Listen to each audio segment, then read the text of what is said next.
Prime minister Azad Kashmir نے ایک ایسی بات کر دی ہے کہ میں پہلے تو ادھر سے کلیئر کر دوں اس کو، اور اس کے بعد پھر جو میں اصل بات کرنے آیا تھا آج کشمیر کے اوپر، اس کے بعد اس پہ بات کروں۔ میرا کوئی ذاتی کسی سے لڑائی نہیں ہے۔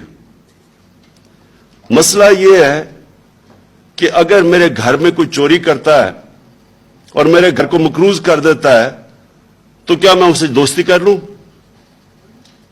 یہ سمپل چیز یہ ہے۔ اور آپ نے شعر بھی پڑھے، میں بھی آپ کو میں پڑھتا تو نہیں ہوں شعر، لیکن ایک اپروپریٹ شعر پڑھ دیتا ہوں کہ مفاہمت نہ سکھا جبر ناروا سے مجھے، میں سر بکافو لڑا دے کسی بلا سے مجھے۔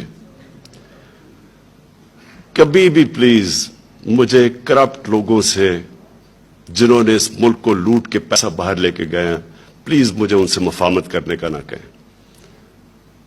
اس لیے کہ میرا آج ملک، جب میں ایک ادارہ کھول کے دیکھتا ہوں، اس کے پیچھے کرپشن ہے، اس ادارے کو کنگال کیا گیا۔ پی آئی اے لیں، بجلی لے لیں، گیس لے لیں، جو بھی لیں گے تو آخر میں اس کے پیچھے آپ کو کرپشن نظر آئے گی۔ اس لیے یہ ذاتی لڑائی نہیں ہے، یہ میرے ملک کی لڑائی ہے۔ اور ملک اوپر جو گئے ہیں، چائنا جو آج اوپر ترقی کر گئے، 450 وزیروں کو انہوں نے جیل میں ڈالا ہے 5 سالوں میں۔ وہ اتنا کامیاب ملک تھا نا، ان کو نہیں ضرورت، نہیں کرپشن کے پیچھے جاتے۔